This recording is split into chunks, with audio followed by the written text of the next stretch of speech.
Hello everyone, welcome back to Break the Cycle. Today I'll be talking about the 3 parts of a recap for Season 1 that I have put together myself. This is the first part for the first world and for the beginning of Break the Cycle. I hope everyone enjoys. If you want to see the full episodes, playlist is in the description down below. Anyways, please enjoy. Everyone wakes up. There's large mountains, lots of trees, and nobody's human. Others start to leave the group and explore while the rest slowly approach one another to ask questions and work together. People that were forming a small house just to survive the night from monsters were Jay, an Endirian deer from the End Dimension, Zeph, who was a quiet but loud fox, Lucen, a hooded man who disappeared into the woods for a while, Ellie, who was part dragon, Moon, known to have purple hair, Felix, a farmer that got chased by creepers a lot, Sage, an elf girl with winter blue hair, and Leo with different side of hair and eyes. They all survived the night and found food as well. Leo and Moon decided to go mining to get more resources for the group, while the rest continued to build and explore. Leo and Moon had a good conversation, just asking questions and getting to know each other more. It seems like everything was going smoothly until they lost everything and went back to the surface to build a new house because it got burned down. Leo gets pulled away and finds a test tube. One thing led to another. A golden figure wearing a piglin head appeared, called himself a puppet, and started messing around with the group by hurting, making suspicious deals, spawning mobs, and more. Leo talks to Moon, saying he got teleported in the sky, talking to it, and made deals so nobody would get hurt. Moon was worried for real, but he insisted it'll be okay. A few days later, another test tube appeared at the old house, and Moon and Leo investigated. It led to both of them being threatened with information they hadn't told anyone. Moon opens up to Leo and tells them about her past and how she's a mutated girl. Leo accepts Moon for who she is and not for what anyone says against it, and promises not to tell anyone. Leo mentions that he started remembering a bit of his past, but not clear enough, saying being underwater like drowning, but glass around him. Moon believes they both might be similar in some way and promises to protect Leo.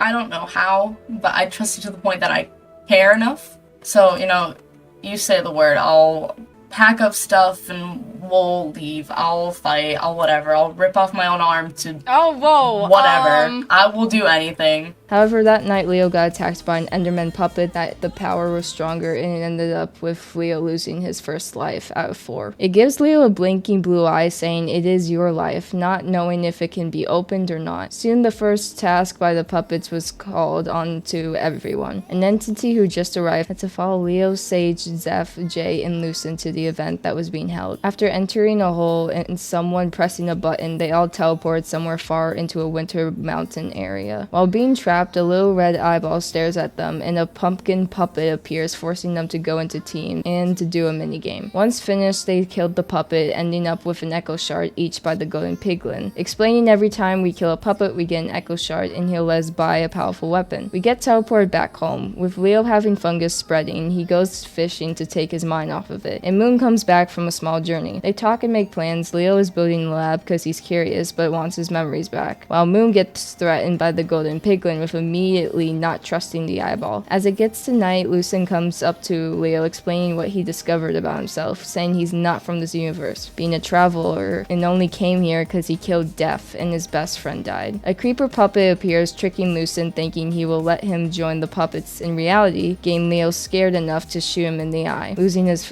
first life out of protection. Do it. He did what he asked. Some people, huh?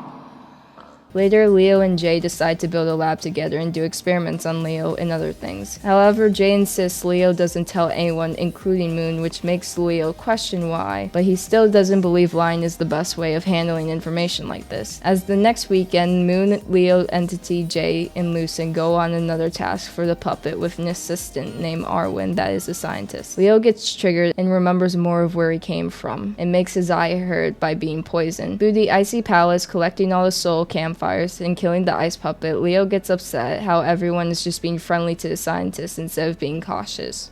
Can I come with? Let's stay No, here. you're not coming with.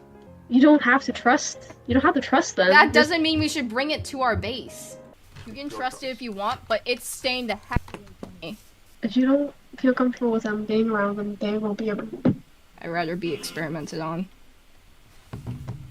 What? Hold on. Moon calms Leo down and experiences more supernatural things with Jay. Once Leo and Moon are alone, they talk for a bit about protection, insecurities, and the past few hours or days. Moon tries to tell Leo she won't let anything happen to him. She'll jump in front just for him to be safe. If somebody is trying to, I don't know, swing a sword at you, shoot an arrow at you, I'm willing to jump in front of it. I've done it before, I can do it again. Except this time I'm doing it by choice.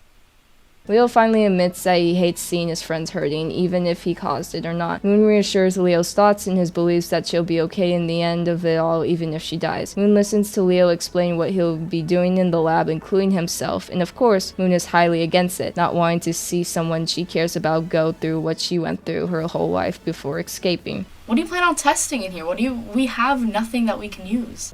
Would you be okay if you used down me? No, I'm not gonna do that. That's not happening. But if the option comes down to it, if we have no other option, I feel like you would have to. What? I can't. I can't do that. Leo makes sure Moon knows it won't be too much for him, but doesn't mention that they started already. That for now it's just an idea. Moon even says she'll kill Jay if they help Leo or works on him, not trusting them at all. Jay and Leo start experimenting with multiple tests going on. Leo starts forgetting certain words or conversations. The fungus spreading onto their body seems to only be making him remember things he cares about. It's basically memories being taken away and then other ones are being kept safe, while adding into the old memories from his past. I'm gonna say 5 words. I want you to repeat back the words I say to you.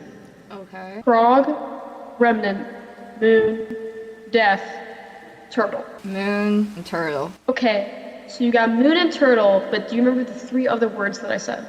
No. Next day, Leo convinces Jay to tell the rest of everyone about what's happening in the lab, while also making sure Jay can open up to Leo, knowing Leo can be a friend to them. You can't always hide. You need to at least have someone close. I have myself. I'm all I need. Also, why are we talking about me? Let's talk about you. They show that they care in different ways, but they also have a soft spot for Leo. The meeting rolls around, and as no other than Jay expected, Moon is against this, even though they already started everything. Moon tries to stop it. Leo takes a break and talks to Moon, knowing how upset and worried they are. Moon forgives Leo and goes back to the lab to talk to Jay, causing Leo to lose his second life in an accident. Moon and Jay agree to pause for the testing for Leo's sake, even though Leo said he's okay. Moon wants to make sure, though. I'm fine. We don't know what's gonna happen when you run out of lives. Entity meets with Leo asking for help, and they start doing tests. Leo gets killed by Entity from an infect by holding Leo's life heart, indicates the plan to kill the puppet tomorrow and use Entity as a weapon. However, Leo hesitates on telling everyone he's now on his last life, so he decides to lie, saying he's still on 2. Next day, more new faces arrive, including more employees from the puppets, as in Evia. She leads everyone to a castle while Leo gets played with the puppets in the eyeball. After returning, Jay and Moon go to the lab and find 2 journal logs on Entity and Leo, keeping track of his lives. Did Leo lie then? Yeah, Leo lied. He's on 1 life. Wait, he didn't tell you? No. Did he tell you? No. Well, he said 2 lives earlier. Wait, how did he lose the 3rd life? Tested with Entity. Also, why does Entity sound like a not nice guy? For real, why were they experimenting together? They confront both of them and get really protective of Leo, threatening Entity to leave him alone, knowing how dangerous he can be now. Lucin found out and was going to kill Leo until Moon decided to step in and let herself die, putting her on 3 and Lucin doing an eye for an eye. Jay goes back to experimenting, and turns out the people keeping them here are called the Black Eyes, and by gaining more information that they know everyone's past, what they're doing now, and this isn't the first time Jay gets paranoid. As much as we believe things are getting worse, well, buckle up, because Leo finds a note that Moon wrote saying they're going to leave, hoping it'll stop everything. He finds her before she leaves for good and convinces her to stay. For the first time, we both see this friendship in a vulnerable place. One who can't imagine what would happen if they leave when things are so messed up, while the other doesn't want to relive what they went through again and lose a friend. I don't care what you wrote in the book. I don't care. I care about you being safe. I care about you being alive. I care about you being happy. If I don't make it out, and if I get dragged back here, if I get whatever, if I lose a life, we will find out that that's not an option. But we don't know if it's an option or not. And if I have a puppet dragging me back to this place, then so be it. No, I'll do it. Do what? I'll run. With your 1 life? Yeah. No. No, you're not going to. You're gonna stay here and you're gonna figure it out and you're gonna keep doing what you're doing. No. I'm not leaving you alone. I'll be fine on my own. Yes, You're not gonna get rid of me this easy, Moon. I'm not trying to get rid of you. If I lose my life during this journey, that is completely fine with me. It's not fine. That is your last life. It's not fine. And you are not gonna lose that because of me. It's not gonna be because of you. Yes, it is. Even if that means Leo follows Moon, he's pretty sure that he'll leave just so Moon won't be alone when finally they actually address what their relationship is, since it's never confirmed. And sure enough, they're friends. Moon's first friend, so as Leo's best friends. Moon says she'll stay only for a week to be convinced, and Leo is grateful. The final day comes around, Judgment Day, for the puppets, Black Eyes, and the Eyeball to have a bit of fun to pull Leo's strings, heading into the ancient city and killing wardens. Everyone believes they finished the event, except not all experiments are dead. Leo needs to die no matter if he is on his last life or not. Everyone fights over him, whether it's to protect him from dying or others forcing by physical fight just to kill him so they can leave. In the end, the puppet master kills Leo with his final words being said. Upside down, Leo, stop running! No one! Upside down, Leo, stop running! That was Leo's last life. Shit. No. Oh, there's no way. Oh, there's no way. Oh, okay. This is why I didn't do this. This is why I didn't do this. This is why I didn't do this. Okay. Oh, okay. Only to find out soon Moon didn't hear it. Lucen acts vicious around the others, waiting patiently to see if his theory was correct. Do you come back after you die? Do you get more lives, or does it reset itself? Does something change? Everyone heads to the lab to find Leo and Fungus with more on his body. Half of his hair is gray and his clothes are losing their color. Moon carefully asks Leo if he's okay or remembers anything. Sure enough, he doesn't, just that his friends are Moon and Sage. They experiment on echo shards, not himself, and knows more of his past than before. Moon asks if he still has a life. Shocking to everyone, he says he's on 6. How many lives are you on? Wait, was it? How many lives I'm on? We're with? Yeah. As normal, I have what if we were 6. just not with Leo. 6. Leo, we were with. 6. 6? No, you're not. 6 No, what? I'm on 6 lives. And always has been. Everyone processes this information whether they leave to think, stay for more answers by Leo, or steal his lives. Which, no surprise, there Lucen tries to do it. I don't care what you want to talk about. That's not happening now. We all just saw what Don't you happened. see what could be done with? You Leo offered me to have this Leo doesn't allowed, remember and- anything that happened. Do you understand that? Yes. You're abusing Oh, that trust me, I power. understand. Frightened. I mean, Leo does not know what Leo, happened. stop. Leo does not remember I any didn't of know it. to take advantage of the opportunity, Moon. There is no Lose opportunity. myself. There is no fucking opportunity. You're not taking another one of There's Leo's one. lives. There's no more offer. There's no more offer. I'm shutting it down. There's no more offer. You're not the one.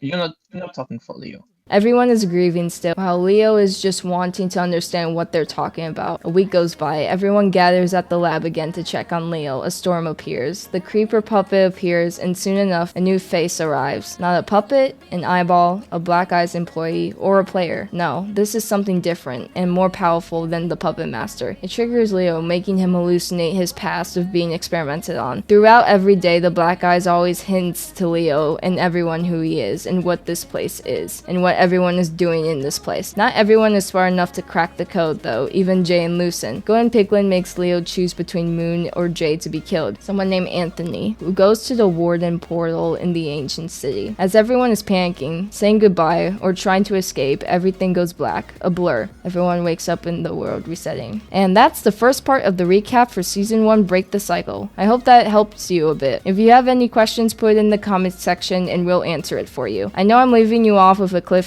until the next recap, but trust me, it keeps getting spicier as we go deeper into the story. If you're interested in watching the full episodes of Part 1, the playlist is in the description. Anyways, thanks for watching. We'll see you players very soon. Goodbye!